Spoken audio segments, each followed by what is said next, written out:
All right. Good afternoon or good morning, everyone. I'm Bethany Hamilton, Director of the National Center for Medical Legal Partnership. Welcome to our webinar today. It's April 10th, 2024. If you are on the East Coast, it's 1 p.m. Today's webinar runs for about 60 minutes. You're joining us for the fifth part of our MLP in Action webinar series, partnering with legal services providers to enhance behavioral healthcare access and outcomes. Thanks for joining us today. Let's go to the next slide. This webinar is funded by the Health Resources and Services Administration. The National Center for Medical Legal Partnership is a cooperative agreement partner to HRSA that provides the resources and support for us to create these training and technical assistance events and other publications as resources to the health center community, including their partners through medical legal partnerships. So many thanks to HRSA for allowing us to put on these events and provide these resources. Next slide. Again, I'm Bethany Hamilton, Director of the National Center for Medical Legal Partnership. On today's webinar, I'll provide a brief presentation, but more so serve as a moderator for today. In a moment, I will also introduce our subject matter experts who have joined us. To engage today, we're on Zoom, and so we're asking everyone to submit questions using the questions and answers panel or pane in Zoom. So ensure that if in case you do have any trouble accessing or utilizing Zoom to find the Q&A, you're welcome to send a chat directly to the host and panelists for assistance. You need to activate caption, select live transcript in the menu options, and then show subtitle. Everyone is joined on mute today, but we encourage you all to engage via the Q&A and via chat. And yes, this webinar will be recorded and along with the slides, and all of the resources and archives will be shared on the Medical Legal Partnership website under the resources page. Let's go to the next slide. All right, so in just a moment, the National Center for Medical Legal Partnerships Senior Research Assistant Reha will be launching the poll. So as people continue to log in, let's begin with a little bit of an icebreaker. First, it would be great to know who's actually joining us today. So take a moment as everyone's logging in to let us know what type of organization you're from. Are you from a health center, a CCBHC, or Certified Community Behavioral Health Clinic, Community Mental Health Center? Maybe you're from the legal services organizations that are listed, or a law school, med school, hospital, primary care association, health center controlled network, courts, or other. We'd love to see folks tell us if you're in the other category, who you are in the chat. The second question in the poll is, does your organization have a medical legal partnership or MLP? Let us know, yes or no. Welcoming everyone here, no matter where you are in your journey to starting, planning, implementing a medical legal partnership. And the third question in the poll is, does your MLP partner, if of course you have an MLP, does your MLP partner work with behavioral healthcare organization? So let us know, do you partner with a behavioral healthcare provider as a part of your MLP? Yes, no, or if you don't know, that's perfectly fine to answer as such. We've got about 75% participation. Just gonna ask the last remaining folks to go ahead and get your answers into the poll, and we'll close out in about 3 seconds. All right, and let's go ahead and shut down the poll, Reha, and share the results. As folks can see, we are joined by health centers today, a lot of civil legal services organizations. It's great to also have CMHCs on with us, law schools, hospitals, PCAs, and some folks in the other category. So again, folks in the other category, would love to find out who you are and where you're joining us from. So if you don't mind, put it in the chat, and welcome. For folks who do or don't have an MLP, we're largely joined by folks who do have a medical legal partnership. And so we hope that by joining today, you're able to continue to grow and expand your MLP by perhaps partnering with a behavioral healthcare provider. We do see that based on the results, several of you are partnering in some way with a behavioral healthcare provider, but a lot of you also don't know. So thank you everyone for engaging in today's poll. It's great to see the mix of people that are here with us today. All right, let's go to the next slide. As promised, I'd like to introduce you all to our subject matter experts who will be presenting today. We're joined by Rakuya Trice, the attorney who's Deputy Director of ILS and also Director of the Medical Legal Partnerships. ILS is Indiana Legal Services. We're also joined by Krista Howard. She's an attorney and project director for Central Indiana Medical Legal Partnership, also of Indiana Legal Services, Inc. And we're joined by their healthcare partner, Kaden Chirushi, who's a care coordinator and another behavioral health professional of the Sandra Eskenazi Mental Health Center Adult Outpatient Program. Thank you, Rakuya, Krista, and Kaden, for joining us today, taking time away from your busy day-to-day schedules to share your knowledge and experiences with the rest of the field. Let's go to the next slide, please. Today's learning objectives are as follows. We're hoping that everyone attending today can ultimately gain some more insights on the role of MLP in addressing legal needs as a social determinant of health, affecting behavioral health care access and outcomes. We're also hoping that you in the audience can take away this analysis of some real world case studies that will be shared to better recognize the impact of legal interventions on improving behavioral health outcomes. And we hope the audience will finally be able to explore effective workflow and staffing considerations for integrating legal screenings and assessments into the behavioral healthcare setting. Next slide. Here's the roadmap as to how we'll get through that learning journey together. First, you'll hear from me. I'll go over at the high level what we need to know about health centers in general and medical legal partnerships. And then I'll pass it along to the medical legal partnership experts to talk about who they are at Indiana Legal Services and Eskenazi Health, how the Sandra Eskenazi Mental Health MLP operates, and then why having access to a medical legal partnership is a necessary component of public health. They'll walk through some case studies for everyone. We'll encourage everyone throughout the webinar today. So again, please engage via the Q&A and chat. Let us know your questions as well as your thoughts. Let's go to the next slide. Okay, so first, what do we need to understand about health centers and MLP? Next slide. Health centers, let's cover that first. All right, so as most of you know, or perhaps it's new information, the Health Center program began with Section 330 of the Public Health Services Act in 1965. And its health center program, as it is now, includes both grantees of the program, which is administered by HRSA, as well as health center lookalikes who do not receive a grant, but largely operate in the same ways, according to the same requirements, and receive the same benefits as the grantees. Folks may also hear us referring to some shorthand abbreviations for some of the different types of health centers. There are federally qualified health centers. That's a specific designation. There are migrant health centers. There are also health care for the homeless programs. So you may interchangeably hear us referring to these different types of health centers within the health center program. If at any point you have a question about what we're referring to, please feel free to make us pause, ask the question so we can help clarify. Right now, there are about 1,400 health centers operating around the United States through about 15,000 sites, and they provide community-driven care. They are majority consumer board makeup, and they provide a combination of both primary care and preventative services. Their services run the gamut from medical, dental, pharmacy, and other healthcare needs to also including behavioral healthcare services.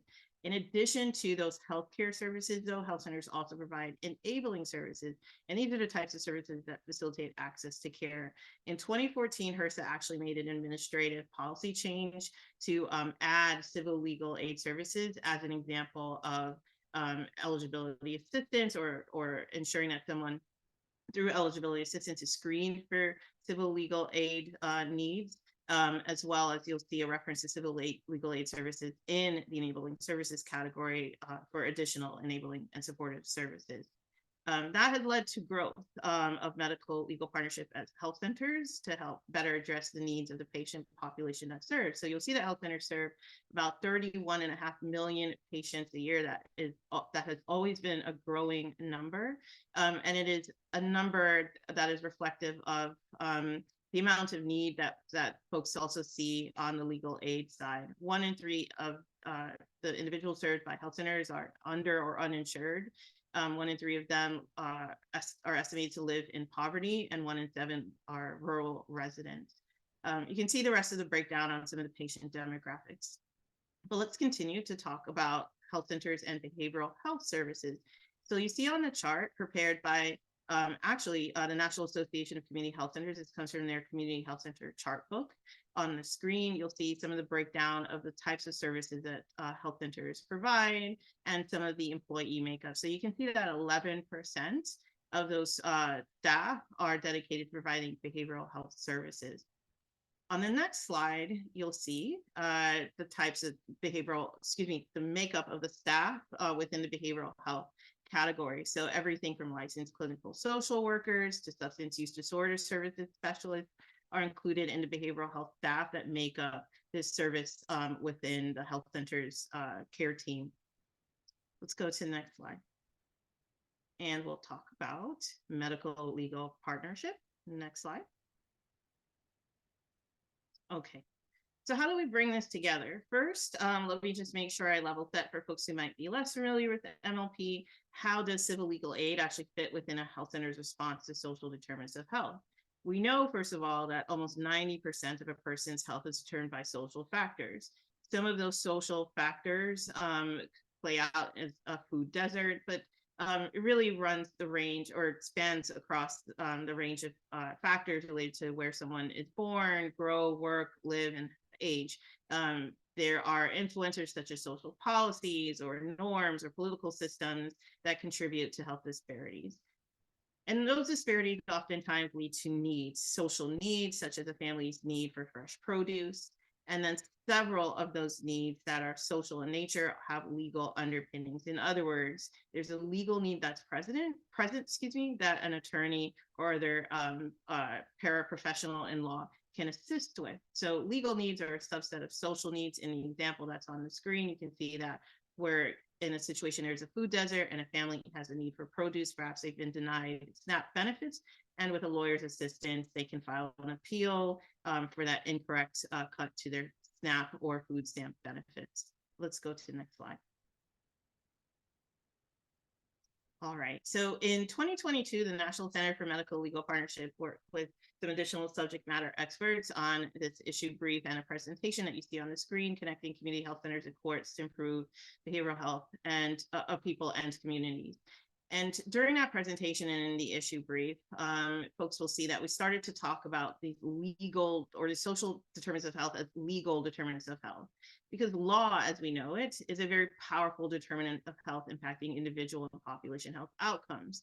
But what we also know is that civil legal services are severely limited in this country. There's no right to civil counsel in this country.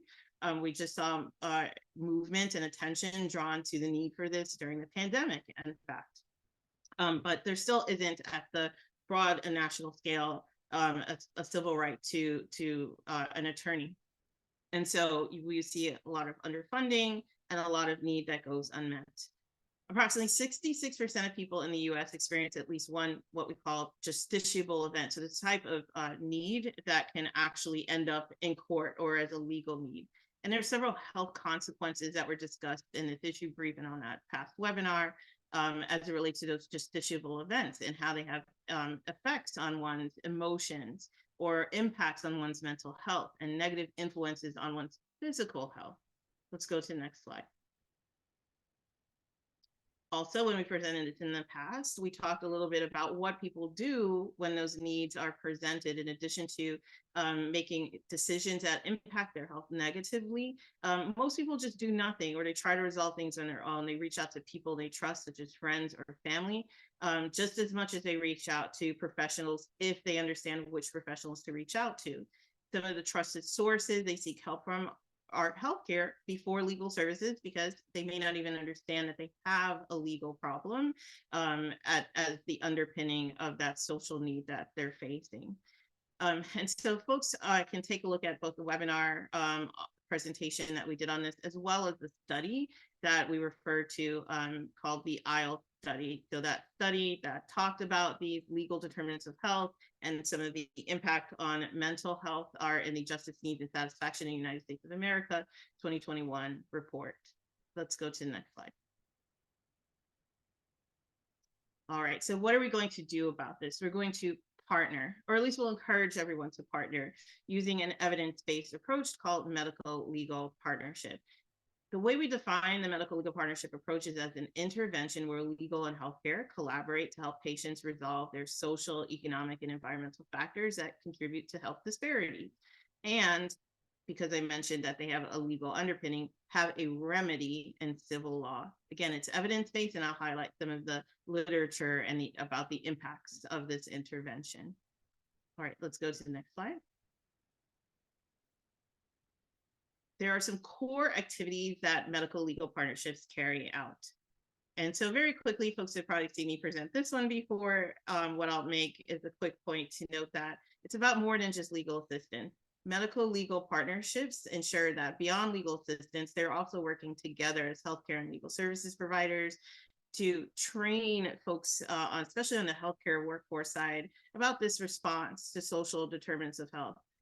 Many of these trainings and the work often lead to clinical level changes. And then by working together, they're often also able to carry out some policy change strategies together that impact entire communities.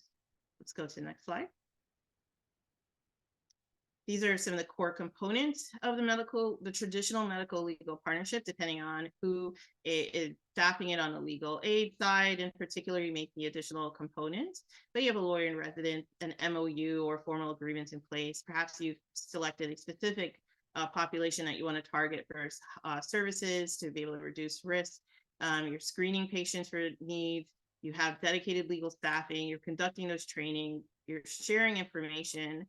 And then you have some dedicated designated funding or resources to support, especially the legal services side of the equation here. Next slide. All right, on the screen, you'll see our iHelp chart. It's a mnemonic that we use to really help people better understand how these common social determinants of health issues can be addressed through legal services, and then the impact on one's health or well-being. You can see just a quick example on the screen. Housing and utilities. If one is able to have an eviction prevented, then of course their housing is stabilized. Or if someone has a threat of utility shut off, of course they'll have now access to heat and electricity. All these are the sorts of things that can reduce stress and improve one's overall well-being and ability to pay attention to more important things in life. Next slide. Some of the impacts that we've seen specifically on mental health as a result of medical legal partnership is that patients, again, report less stress and mental health improvement. They're more commonly able to comply with medical treatments and protocols, and they have improved health outcomes. And also systemically, both for adults and children, they have fewer unnecessary or preventable emergency department visits. So our literature review is linked in this slide. We'll, I believe Reha on our team has also plugged the link in the chat. Go to the next slide. All right. This is where I pass things on to Rikuya Trice with Indiana Legal Services to explain really how is it applied in beyond theory, but an actual action for patients in the community. So Rikuya, I'm going to pass it along to you. Folks, please let us know if you have any questions using the Q&A or chat. Thank you. Next slide, please.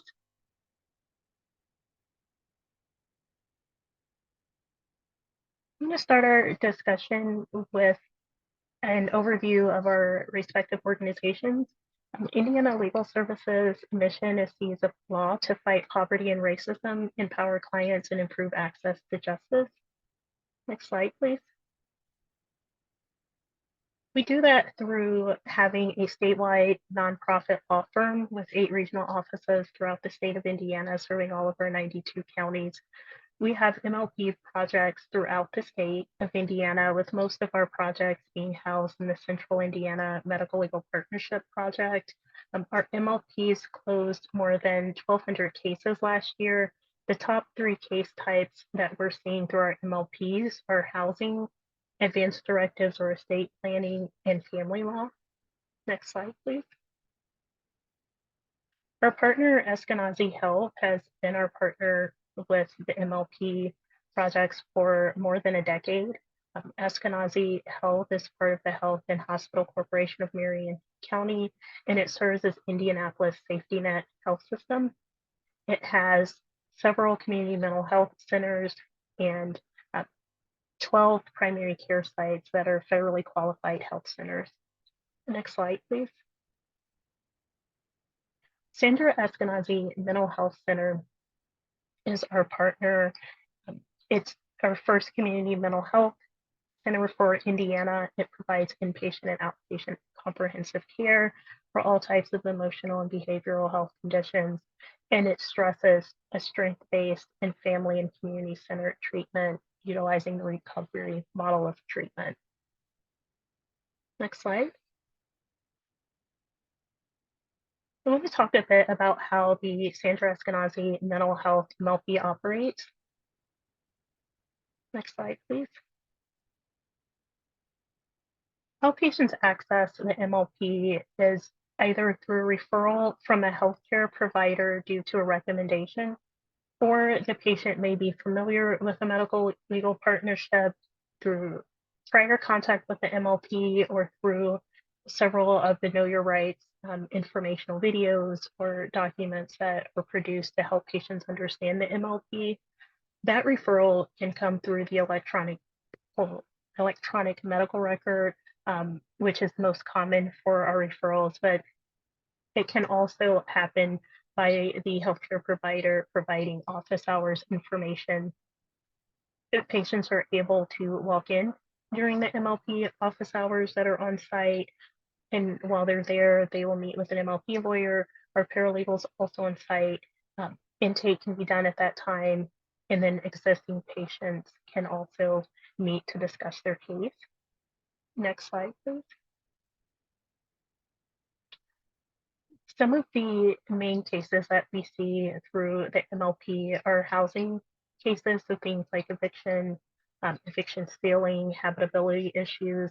We also see requests for gender marker changes or name changes, expungement of criminal histories, consumer rights, immigration, family stability issues, such as the need for protective order, public benefits, education issues, decision-making assistance, and guardianships.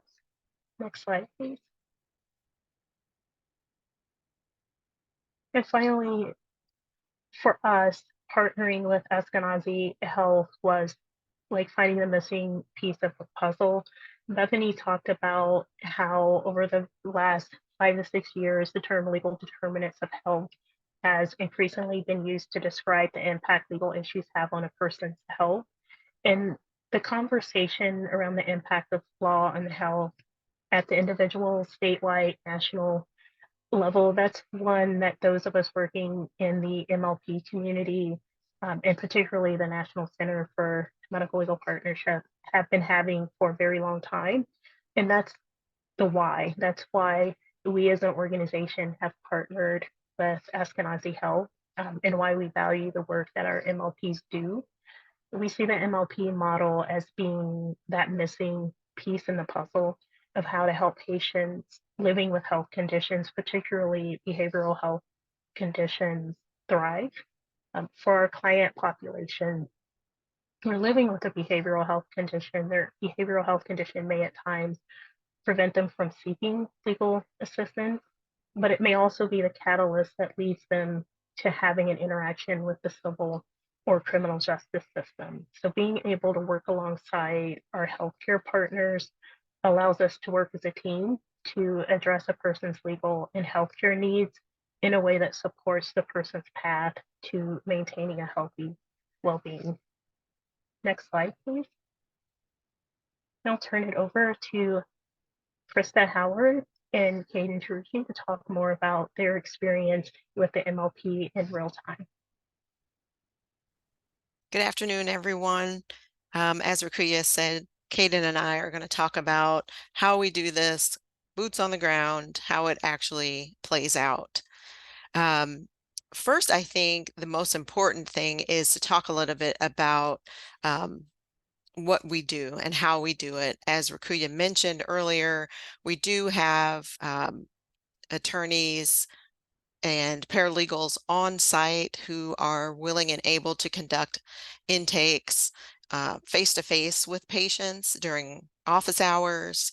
If not, they can be referred to the Medical Legal Partnership to conduct an intake on the phone, and then assigned to an attorney. And they also can call into a helpline at their own convenience during the office hours and conduct an intake and get advice at that point in time as well.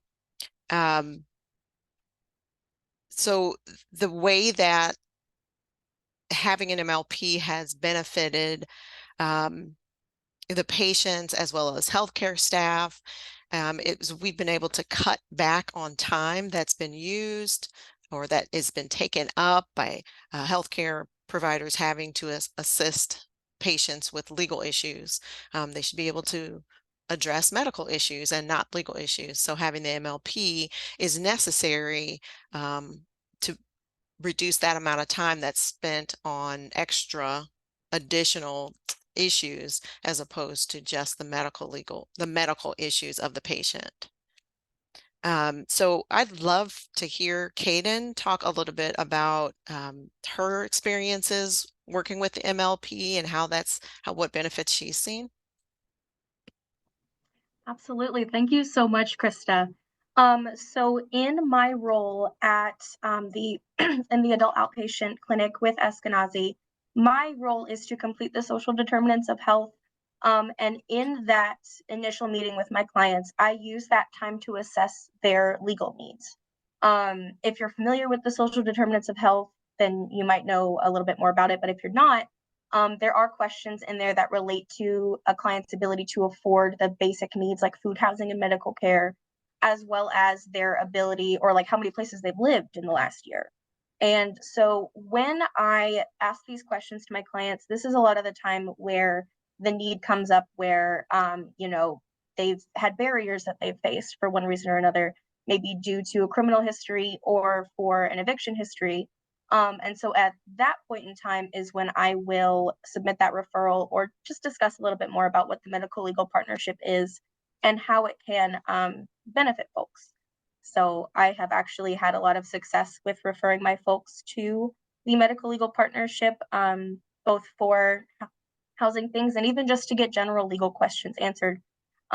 Because as a social worker, a lot of people come to us for answers, and there are a lot of things that we unfortunately can't answer.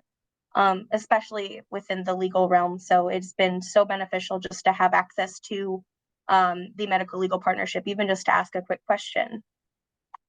And I'm glad you mentioned that, Kaden, because that's one of the other benefits to having an MLP is because we are able, as attorneys, we're able to go in and conduct what we call meet and greets to talk with the healthcare staff about, legal issues, legal rights, legal trends that we might see that may be affecting the patient's legal rights. Gives them an opportunity to learn a little bit about the issues that they're facing, helps them to recognize those issues that they're facing, and then make a referral to the medical legal partnership.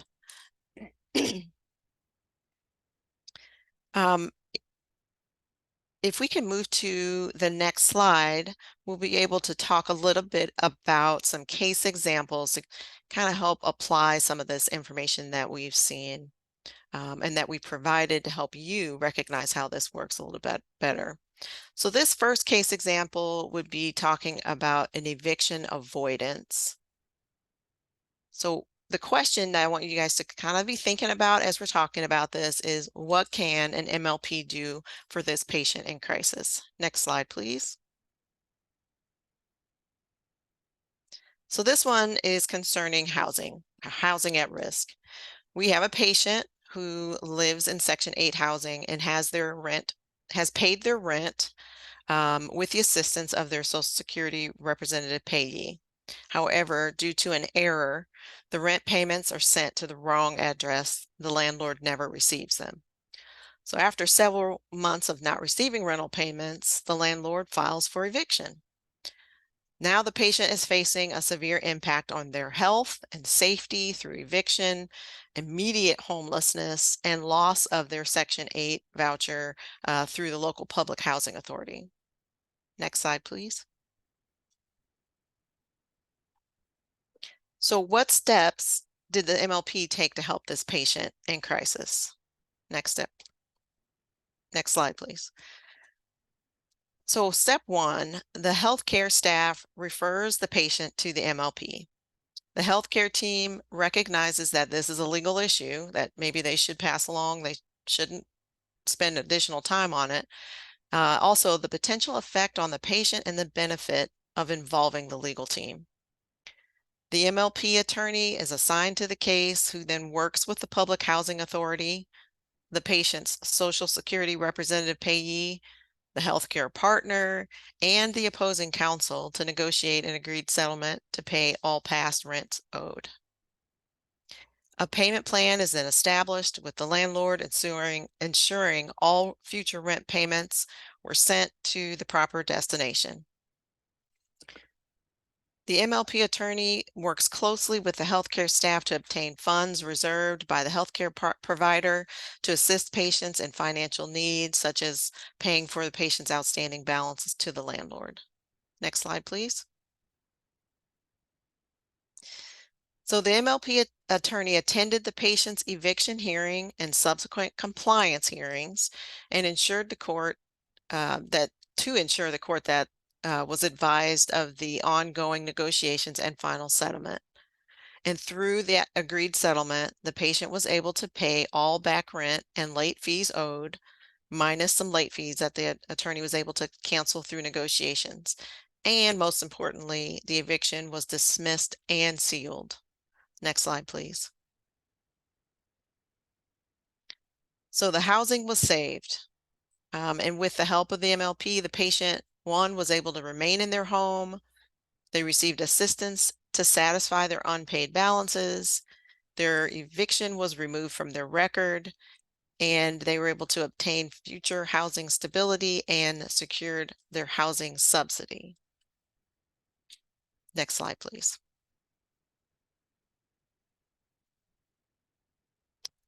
So we have a poll question. We're ready for the poll question. How can the MLP team help this patient? You'll pick from A through D, all the above, or whichever one you feel. The healthcare provider can do a social driver of health assessment to determine whether there is an unmet legal need for A. For B, the healthcare provider can make a referral to the MLP legal aid attorneys, providing the patient with the benefit of knowing their legal rights. C, the MLP team, the legal aid staff, and the healthcare partner can work together or ensure the patient has access to information or available resources that can help their patient meet their additional needs, or D, all of the above. And you can launch that poll now, please.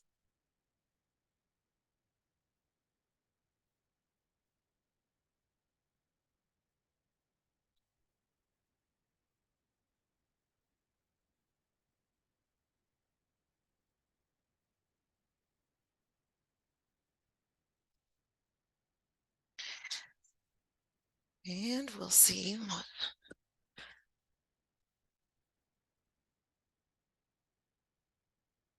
Okay. We have maybe a few more seconds.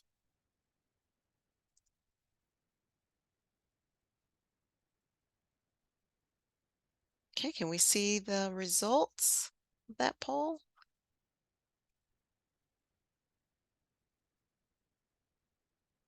Well, it looks like the majority of the folks chose D, all of the above, which would be the correct answer. Very good. Can we go to the next slide, please?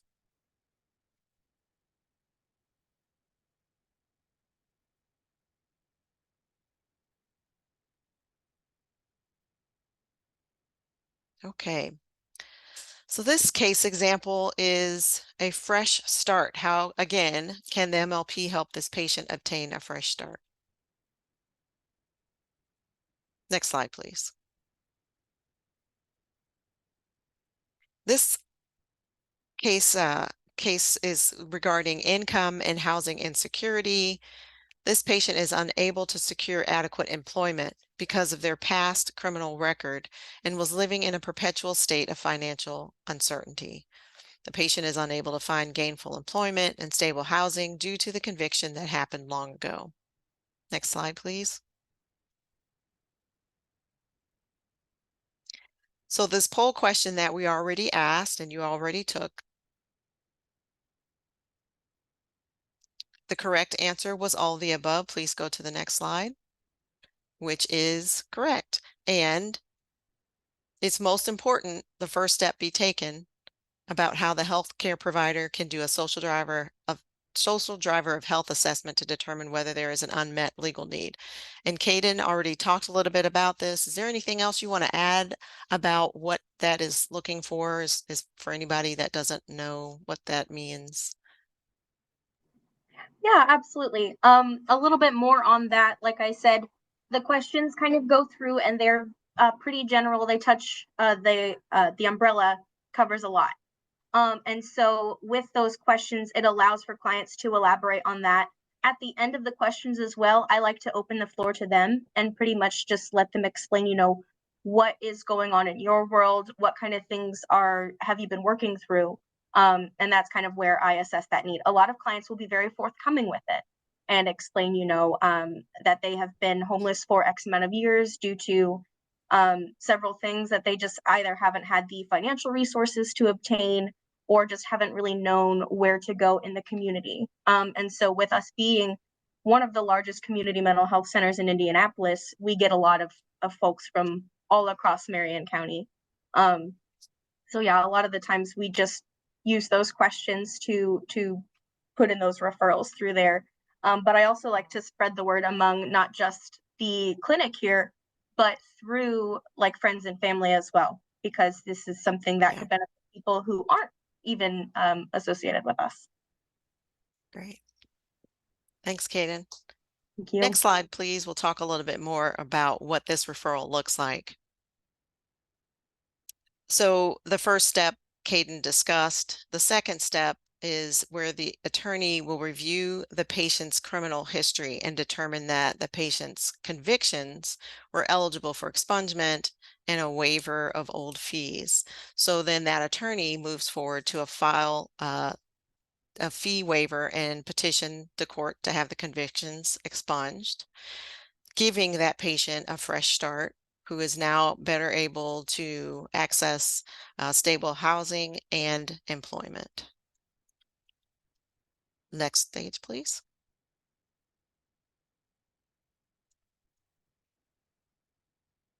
So I think we are ready for questions and answers.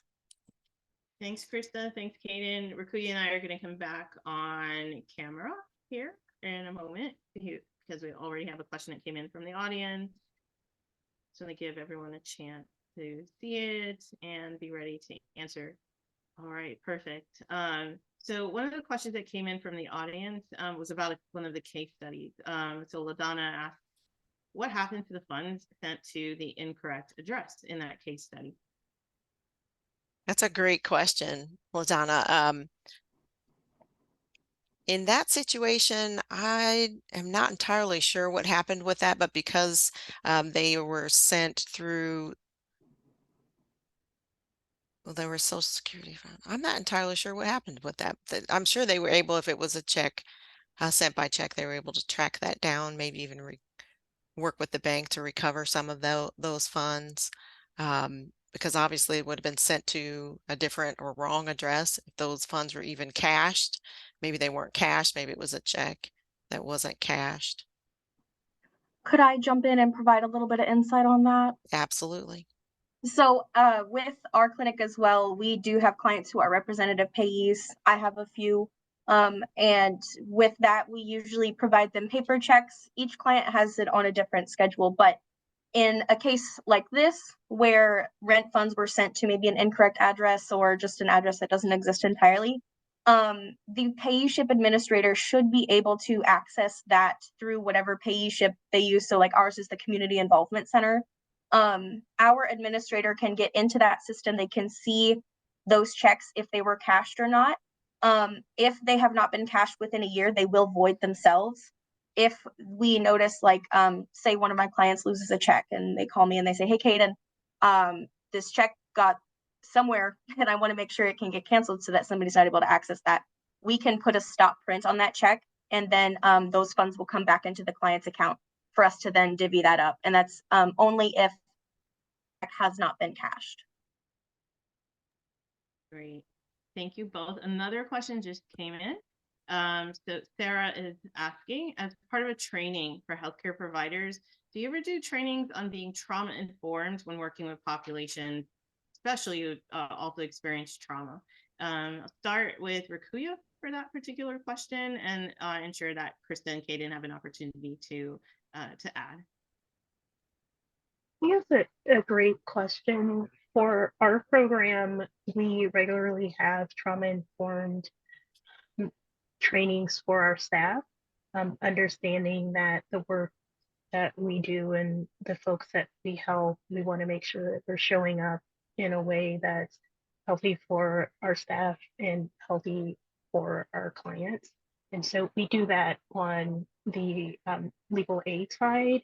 The healthcare provider team also has training, and I'll turn it over to Kaden to talk a bit about that. Yeah.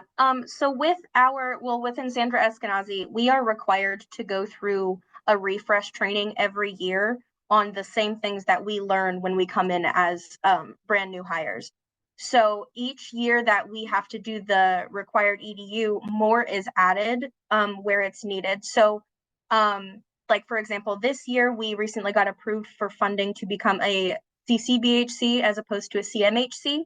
And so with that comes a lot more training at our clinic on how to handle substance abuse disorders, how to facilitate urine drug screenings, and also provide more resources towards our folks with substance use disorders. And that's just because at the clinic I work at, we focus more on SMI. We don't really see as many people here with substance use disorders, but as we transition, they're going to be adding more things like that. We have refreshers on like CPI, so like managing crisis situations in a nonviolent manner, and other things like that as well. And Krista, do you have anything to add, or I can move on to the next? We have 2 more questions that came in already. Okay. Thank you, Kaden and Rakuya. So the next submission into the Q&A comes from a legal aid attorney working on establishing an MLP with a major hospital system. Here's what they explain. My organization has signed an MOU with the hospital, allowing our legal team to have set biweekly office hours in a designated area of the hospital. We've also set up a referral system for clinical staff to refer patients to us directly. Last month, we presented a legal needs assessment training to clinical staff, but we are still having trouble accessing the hospital's office space for our biweekly clinics. By the way, I'm just editorializing a little bit here. That is not an uncommon issue, especially for a new medical legal partnership. Sometimes also for established MLPs if things change with regard to the healthcare partners arrangements. So you're not alone. Here's the rest of the question though. The hospital wants to treat our attorneys as contract employees and won't allow us on site without an intense health screening and going through a general hospital training that they give to contract employees. I'm wondering if anyone else has experienced those barriers to getting on site and how they resolve them. Rakuya, I know you have several medical legal partnerships that you all operate at Indiana Legal Services. Would you like to take a stab at this? And then Krista, share your experiences as well. And I operated an MLP for many years, so was part of establishing it from the ground up, and it's a balance. When we're talking about an MOU, we try to determine what training is necessary for our team when they're on site, and then also what type of screening is necessary. Our partners have concerns about who's going to be working with their patients on site, and there's a legitimate need for some of that screening, and so we look to see what's needed to make sure that patients are kept safe, because patients are going there for treatment for health conditions, so we want to make sure that we're honoring that space as well. In terms of training, having been on site and worked on site the majority of a work week, I found that having certain training, particularly things like if the door's shut because there's fire suppression systems in place, having that training and knowing what to expect is helpful. There may be some training that is not related to the work that you're going to be doing on site. And so I think that's the conversation. What is needed to make sure that we're keeping patients safe and that we're safe on site if there's an incident or something happens, that we're receiving the alerts that we need and we know what those alerts are. In terms of private space, just like in a legal aid office, space is at a premium for healthcare providers. So navigating where we can have a confidential space has sometimes been a challenge, but we've been lucky to have partners who recognize that as they're meeting with patients, they want that to be a confidential space where people aren't able to overhear the things that their patients are telling them. And it's the same for lawyers. So having those conversations has really helped us be able to have a confidential space to meet with patients and respect their legal issue. Very, very common barrier that has been overcome, and it's sometimes a back and forth depending on the changes on the healthcare side. Krista and Kaden, anything to add there? We have a couple of other questions that also came in. Okay, thanks for answering that one, Rakuya. The next question that came in from Margaret Holding is, what are some of the challenges for MLPs to work with behavioral health providers in particular, and how are they handled? Kaden, I don't know if you want to take first stab at this one. As your behavioral health care provider, it'd be curious to hear like your perspective on this first, and then we'll go to Krista and Rakuya. Yeah, I know, or I assume it's got to depend a lot on caseload size and like workload that we are facing as behavioral health care providers. I will often tell my clients if it's a very any issue, I'll tell them that they can appoint me as a member who can receive information on their behalf. Or when I find out who their MLP representative is, I usually just kind of jump the gun and I send an email and I just let them know like, hey, if you can't get a hold of so-and-so, I'm the next best contact. I give myself a buffer of a couple of days to get back with MLP attorneys, just because like these are very pressing issues. I don't want it to seem that I prioritize them, but I do try to make myself a little bit more available because this is kind of a multifaceted. It's not just me and the client. It's all of us working together to solve this issue. And I know a lot of other providers here, at least in my role and above me, try to do the same. What I'd like to add to that is some of the challenges I think we've seen from the legal side is that sometimes with new employees, they're not aware of the MLP, the benefits of the MLP, things like that. So some of the ways that we've worked to get in front of new staff, new hired staff, is through newsletters that are posted internally, flyers, just anything that we can do, participating in healthcare fairs to make certain that people see the MLP, that they're aware of it, that, you know, I've sat next to people who'd never even heard of it and had an opportunity to talk with them and explain to them at health fairs, you know, like, hey, that we're MLP, this is what we do. So it's constantly inventing ourselves and putting ourselves out there and just letting people know that we are there. That is definitely a challenge, just making that a regular happening, you know, that the information is out there, that we are out there in front of people. Thank you both. Just starting to also answer the next question in the chat about raising awareness. And so that need to raise awareness and continue to keep both staff and the patient population informed of these legal services, especially through the trusted relationship built between the providers for the community actually exists. So I appreciate Kaden and Krista you addressing both the next the questions that came up. Something that I'll also highlight and see if Rakuya or Krista or Kaden want to take a stab at is one of the challenges that we've certainly heard of when it comes to partnering specifically with behavioral health providers, that there are different types of medical records that may have another layer of protection. So in addition to HIPAA, you may have like substance use disorder treatment records that have special protection. So information exchange in general is another challenge that MLPs face, but often overcome. Any particular tips for folks who might be working with specific types of information to exchange for especially like highly protected classes of health information? Yeah. Oh, go ahead. Sorry, Rikuya, I was gonna jump in. From my standpoint, we have release of information forms that specify what type of information to disclose, and I walk through those with my folks to explain this is why this is on here. This is why medical legal partnership may need this information, and just try my best to, as somebody who works with them often, just provide some comfort and let them know like this is going to help with this process. I understand it's sensitive information, but the more information that the legal staff has, the better the outcome may be.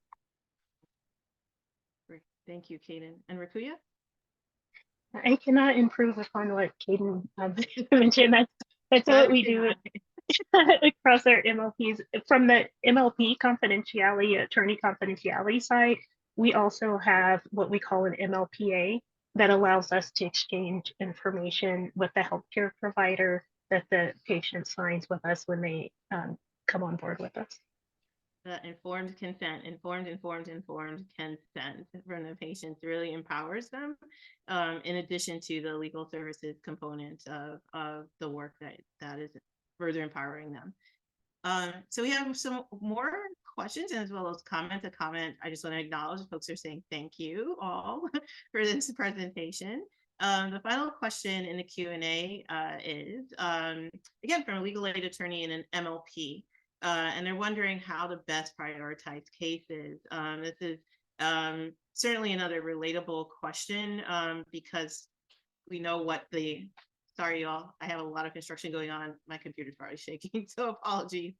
Again, so this is a common issue that's faced by legal aid in this country. It's just the amount of demand for and need there is for legal assistance. So any tips for this legal aid attorney who's in an MLP about how to best prioritize cases? They get a lot of requests for estate planning in particular.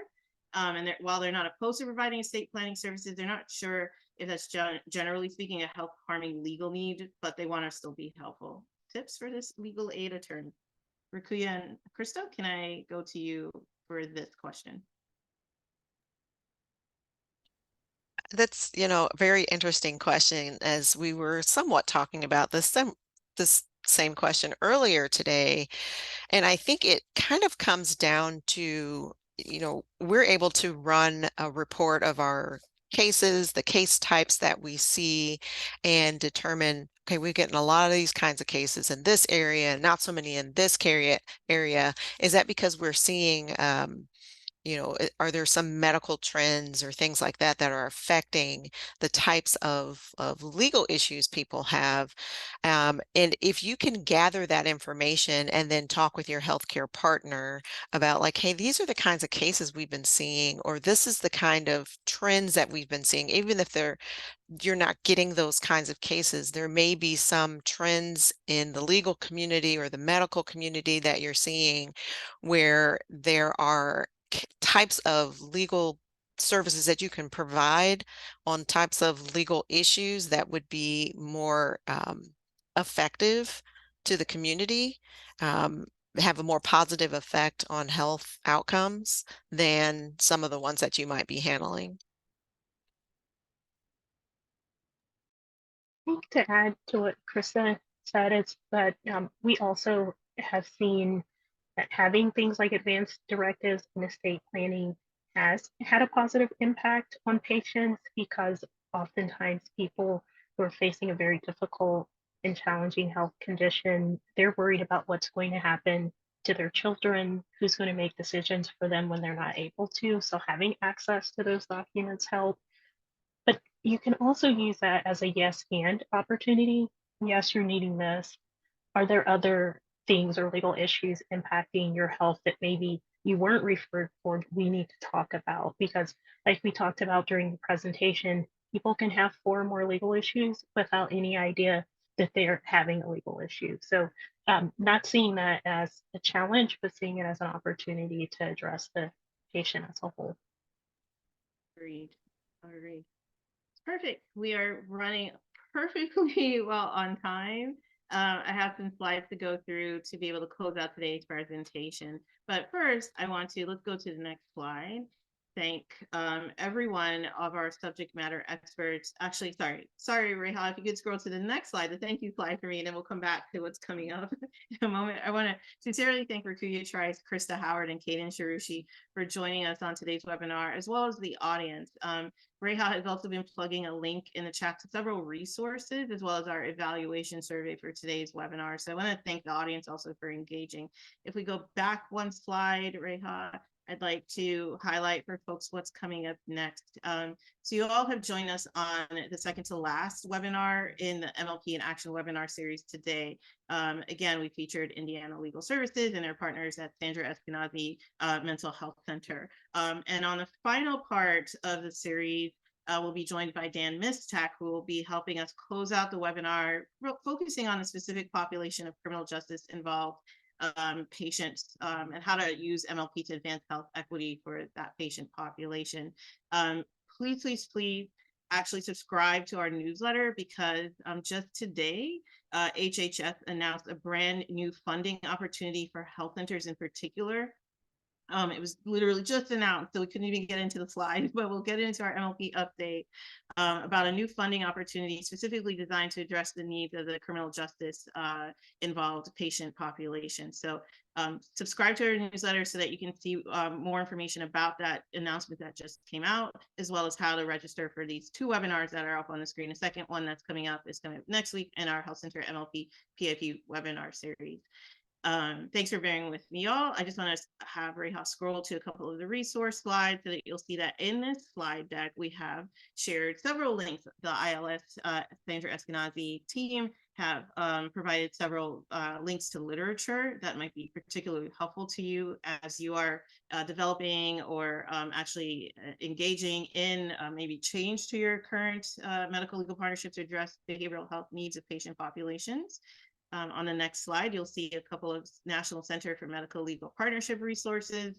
One that was dedicated to demonstrating the role of MLP in addressing the opioid crisis, and the other one was the more recent issue brief that really connected all of this work to courts. And there are recommendations in that issue brief also highlighting something that Kaden referred to, which are the CCBHCs and the role that that specific designation can play in expanding access to care, as well as access to legal services to address those social needs.